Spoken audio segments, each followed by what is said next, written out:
If swimmers aren't swimming straight, it's going to be really difficult for them to swim fast.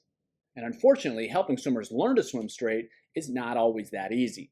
There's multiple components that can go wrong, and there's multiple reasons that those components can go wrong. But if you can develop the skills to help swimmers learn to swim straight, they're almost always going to swim faster.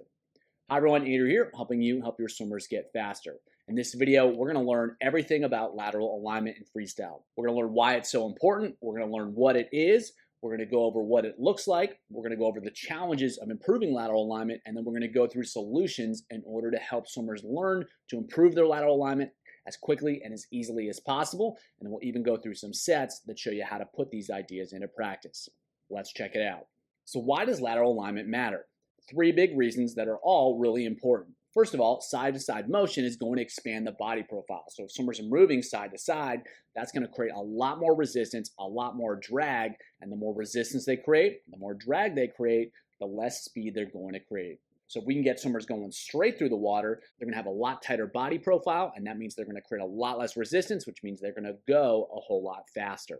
Side-to-side motion is also going to move the arms out of position. So if the body is moving side to side, the head's moving side to side, guess what? The arms are moving side to side as well. It's a lot more difficult to set up the stroke if the arms are moving side to side, if they're not entering in the right place, and it's a lot more difficult to actually execute the stroke if the body's moving side to side as well. And that's for two different reasons. One, the arms are going to be out of position, but two, the arms are also going to have to compensate for losses of body position to try to keep everything stable and to try to keep everything balanced.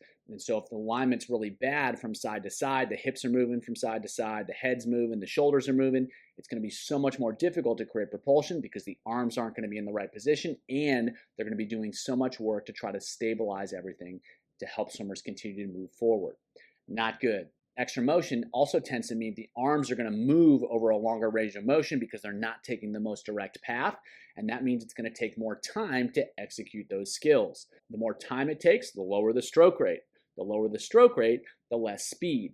And of course, it's not a lower stroke rate because it's being more effective. It's one thing if the stroke rate gets slower because swimmers are holding more water, but they're actually holding less water and they're spending more time doing useless movements. It's going to artificially slow the stroke rate. There's no benefit to that, so that definitely means less speed. So what is great lateral alignment? What do swimmers have to do well in order to create as little resistance as possible and to keep everything moving forward? The big word here is straight. The head and the body need to move straight through the water. The head's not moving, it's relatively still, even through the breath. So what you see sometimes is swimmers are swimming straight, they take that breath, it pulls to the side, and they get out of alignment. There's no side-to-side motion from the shoulders or the hips. Again, everything is moving straight through the water. Now, the body, the shoulders, the hips, they're going to move, but it's more of a rotational movement as opposed to a bending movement. If the swimmers are moving like this, they're not creating that side-to-side motion. If they're bending side to side, they are creating that side-to-side motion, which is going to create all the problems we just talked about. A big aspect of that is effective arm recoveries. If swimmers aren't rotating well, or they're recovering the arms really far out to the side, that's going to start them swinging back and forth, and that's going to create all sorts of problems in terms of the alignment. It's really difficult to keep everything straight, to keep the body moving forwards if the arm recoveries are really low, really straight, and that torque that they're creating is going to push swimmers out of alignment. It's not necessarily that straight arm swimming is bad, but swimmers need to be able to control their torso when they do that, and if the arm recovery is really, really low, it's much more difficult to do so. Finally, swimmers can be doing everything perfect until they breathe, and then the lateral alignment can go right out the window. So that breath needs to be really straight, it needs to be fast. The more it's being pulled to the side and the more prolonged it is, the more likely it is that swimmers are going to lose their alignment through the breath. And so in all races other than a 50, swimmers are going to have to breathe, so that breath needs to be good, it needs to be straight, it needs to be fast, and that'll prevent swimmers from losing their alignment through the breath. So we'll take a look at an example here of a swimmer doing it really well. And as you can see, she's rotating and those shoulders are moving up and down, but they're not moving side to side. And that's really important. And just as importantly, if you watch the breath, it's tight, it's fast, and she's not pulling to the side. Her body position, her alignment doesn't change at all when she takes that breath. And if you watch the arm recoveries, they're entering right in front of the shoulder, they're entering straight forward, and that's again preventing her from going side to side. Everything's moving forward, which is carrying her forward and keeping her drag profile really low. So tight breath, good rotation, direct arm recoveries, direct pulls. There's no side-to-side motion, and so she's going to have no wasted motion, so stroke rate should be good. The arms aren't moving side to side, so the pull should be good, and her body's not moving side to side, so her alignment should be good. She's not creating unnecessary resistance as she moves forward.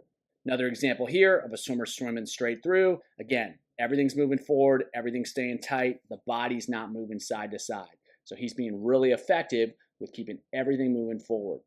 See it here. Again, there's no side-to-side motion. The hips aren't moving side to side. The arms are moving straight forward, and he's being really tight with the breath too. So another good example of keeping everything straight, swimming straight forward, swimming straight through, rather than going side to side and causing all sorts of problems like we just discussed. So what are the challenges? First of all, breathing is probably the biggest cause of loss of lateral alignment. And unfortunately, swimmers have to breathe, and they're going to do whatever it takes to breathe. They're going to get air, and they're not going to give that up, because if they do, they obviously have much bigger problems than swimming slow. So if the breath is never addressed, and the breath can be challenging to improve, if that breath is never addressed, it's going to be really difficult to get everything locked in with alignment, because even if the stroke itself is picture perfect, as soon as swimmers breathe, it's going to go all out the window. So it's critical to make sure that the breath gets locked in and the breath is performed well. Another issue related to breathing is that many times freestyle is learned in panic mode.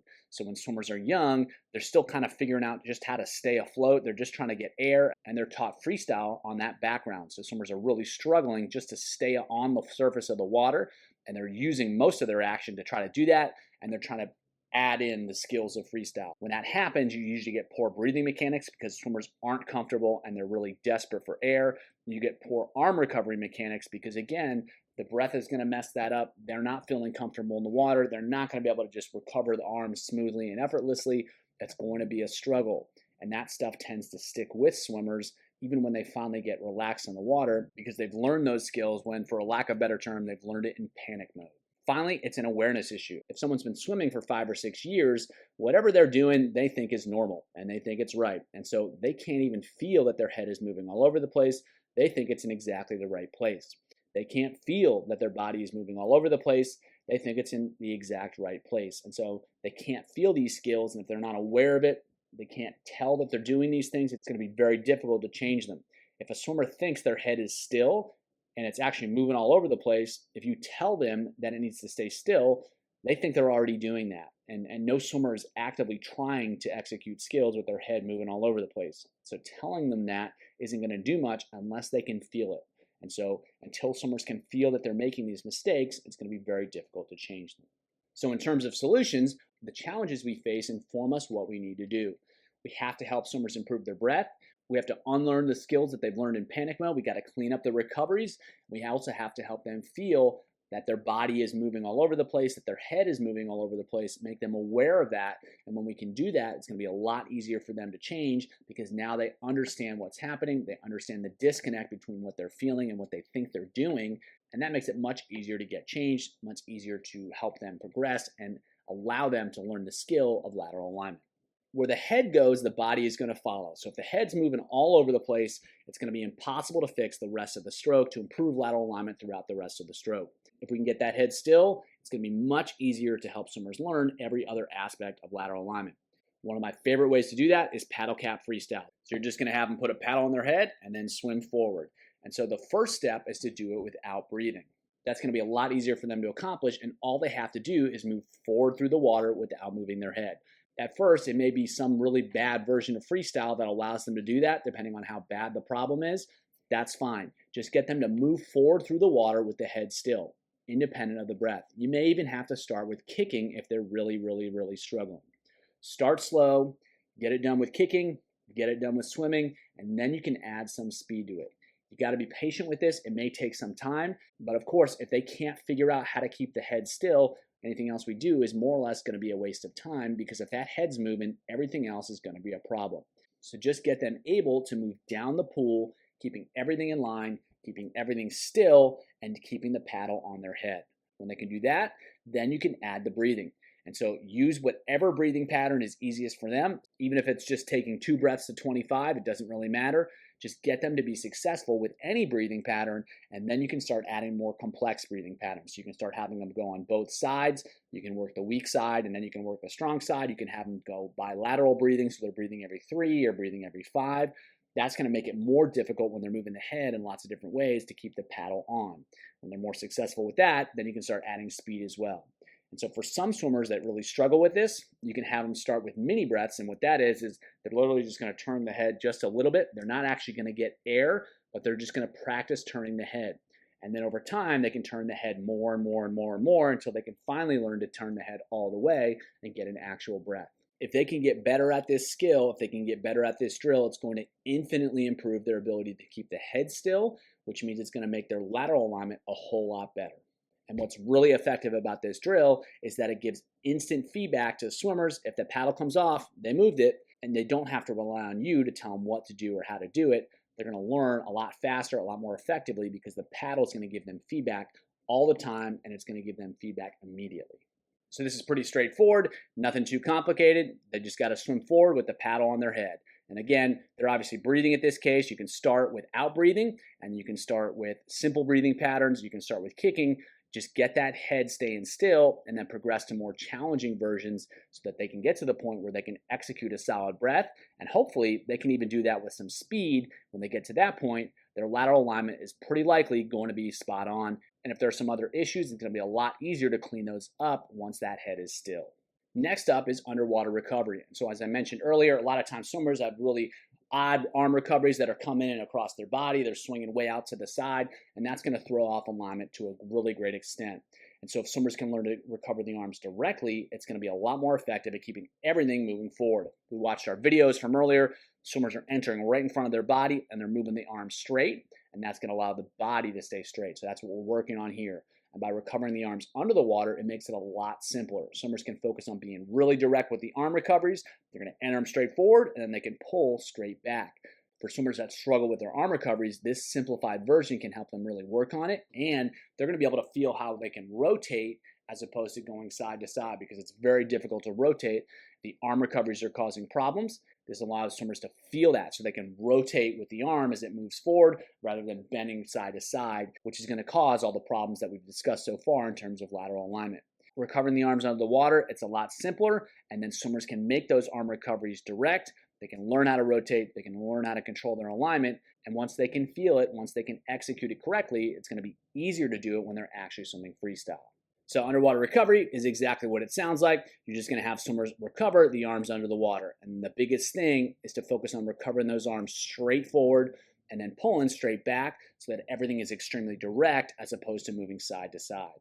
If we watch here, you can see how the arms are recovering really directly. There's zero side to side motion with the body, and he's being really effective at keeping everything in line. Head's not moving, body's not moving, everything is straight forward, straight back, extremely effective. Once swimmers get the hang of underwater recovery, it can be sometimes a challenge to transition that right into regular freestyle. And so that's what we'll use over under freestyle. That's where one arm is recovering over the water, one arm is recovering under the water. So they still get that feedback of recovering straight forward under the water, and then with the other arm, they can try to get that same feeling of recovering straight forward and entering directly in front of the head. It's a great transition to regular freestyle. They get a reminder of that direct recovery, and it also challenges them on one arm. So it's a little bit more of a manageable challenge that allows swimmers to be successful, can really lock in their alignment still without having to make it happen during full stroke swimming. It also allows you to isolate one side versus the other, because you might find that one side, say the left side, is a little bit more effective than the right side, and then you can work on that by focusing more on recovering one arm under the water as opposed to the other arm under the water. So as with underwater recovery, we're going to go one arm over, one arm under, and as you can see, it's going to be the same basic pattern. He's going to have one arm recovering under, one arm over, and he's going to be really direct with those arm recoveries, entering straight forward and then pulling straight back. So it's a really good transition from underwater recovery to full stroke swimming with both arms recovering over the water. Swimmers are struggling, you can focus on one arm versus the other to really isolate that arm that's struggling to recover directly forward and get a little bit more practice prior to implementing it in regular freestyle. Now we can also change the hands in order to challenge lateral alignment as well. So we can create resistance through the recovery by having swimmers hold a small number of coins or some other really small weight in the hands, or you can have them put drag socks on their arms. This is going to make it more difficult to recover the arm, and they're going to have to choose a more direct arm path. If they're swinging it really low and really wide, that's going to be a lot more difficult when they've got the extra weight in the hand or that extra resistance that's getting pulled out of the water out to the side when they finish the stroke on the drag socks. So in both cases, it's going to encourage swimmers to execute a more direct arm recovery, because moving the arms to the side or swinging them out to the side is going to be a lot more difficult with that added resistance. Another strategy is to close the hands when we're doing any of the drills we've discussed previously. And so a lot of times when swimmers lose their alignment, they kind of scull a little bit in order to stabilize themselves. If they've got the fist closed, they can't make that happen. So if we're doing paddle cap freestyle and they're really sculling to order to prevent their body from moving all over the place, it can't happen with closed fists. So they're going to have to be a lot more stable, a lot more aligned, a lot more direct with their whole body, because they can't use the arms to compensate. So it just takes the drills that they're already using and makes them that much more effective, because they can't cheat. If they lose their alignment at all, they're going to really know it and they're going to really feel it. And that's going to be that feedback mechanism that we talked about. They don't have awareness. This can help them become more aware of when they're losing their alignment, and it gives them the tools to learn how to fix it. Finally, with all these drills, all these strategies, you can challenge the skills. You can add speed, you can have them build it, you can have them descend it, you can have them hit various speeds from slow to pretty fast. For instance, paddle cap freestyle, executing it well is one thing. Doing it building, doing it descending, that's another layer of challenge, which swimmers want to be able to do. They can execute really great alignment when they're swimming slow, but they can't do it fast. Well, that's not going to do us much good, because they have to actually be able to do it in a race in order for it to matter. So we have to challenge them a little bit with some speed as well. You can also have them go really high stroke count, really low stroke count, really high stroke rate, really low stroke rate. You can have them alternate between the two. Again, that's going to change their timing. It's going to force them to be really patient between strokes if the counts and rates are low. They'll also get through it really fast if the counts and rates are high. And both of those can be challenging to maintain alignment, but they challenge swimmers in different ways, in both cases in relevant ways. You can also use training aids. We've talked about the hand postures like closed fist. You can also have them hold upside down paddles or any other similar position. You can use resistance. That's going to make it more difficult, because they're going to get pulled out of alignment by the resistance. And you can combine all these strategies. So the idea here is, rather than just doing the drills, train the drills, put them under pressure so that swimmers have to execute these skills in difficult situations. If they can execute the skills in difficult situations, if they can execute the drills in difficult situations, it's going to make it a lot more likely that they're going to be able to do it in a race when they're going fast and they're experiencing a ton of fatigue. Let's take a look at a couple sets to help swimmers learn to improve lateral alignment. So 3 rounds through this, they're going to go 625. So they're going to go 25 paddle cap freestyle with no breath, then 25 underwater recovery and paddle cap freestyle. So the arm recoveries are going to be taken out of that. Should be a little bit easier to keep the paddle on, and then a 25 paddle cap freestyle. First 3 25s are with closed fists. So the first round of those is with closed fists, and then the second round of the 3 25s is with open hands. And so it's going to make it a lot more difficult, those first 3, but they should be able to lock it in on the second 3. Then they're going to 100 freestyle, breathe every 2, every 3 by 25. So they're challenged to use a different breathing pattern.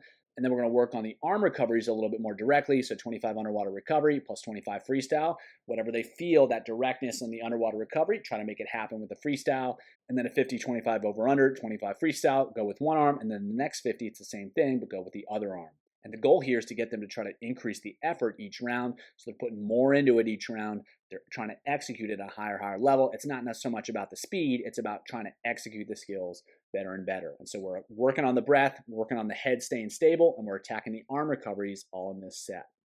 Next set is a little bit more of an endurance set. It's set up like an active rest set. If you're familiar with that concept, everything should be on relatively tight intervals here. And they're going to descend down that first piece, and then they're going to go right into an easy swim. But that easy swim has to be drill, and it has to be executed really well. So what we're doing is we're challenging swimmers to execute the skills that we want when they're experiencing a little bit of fatigue.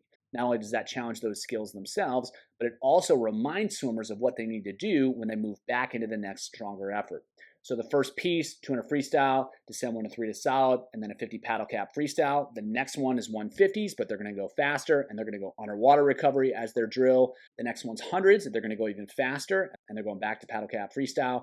And the last one, they're going to go just 50s, and they're going the best effort there, and they're going to go underwater recovery as well for that 4th round. So the drills are going to be challenged under pressure, and they're going to serve as a reminder to help swimmers stay on track during those longer swims. So we have more of a speed set here. We're going to go 3 rounds through. They're going to go 25 paddle cap freestyle, build to fast. Then they're going to go 25 freestyle, minimize stroke count and time. And they're going to switch between a drill that's always build to fast and then freestyle, minimize stroke count and time. So what we're working on here is we're executing those drills at higher and higher speeds, and then swimmers are practicing swimming really fast, really efficient on the regular freestyle. The drills go paddle cap freestyle, underwater recovery, over under freestyle on the other arm, and then we'll finish it off with a 25 freestyle fast. Now in round 1, they're going to go closed fist on the drills, so they're going to really lock in, make sure they're being really aligned. And then on round 2, they're going to go fins, so they have to execute everything at faster speeds. When they're moving through the water faster, they still have to make sure that everything stays lined up. And then the last round is going to be no equipment. So here, the emphasis, the focus is really on going faster with these skills, making it happen during the drills, and then really executing during the regular full stroke swimming. And so instead of just doing straight up speed work, we're doing it in a way that really puts more emphasis on this skill, allows swimmers to build some length at speed as well, and therefore further challenge their skills while building speed and developing the ability to execute these skills at speed. If you want to learn more about how to help swimmers develop horizontal alignment in the water, check out the video below.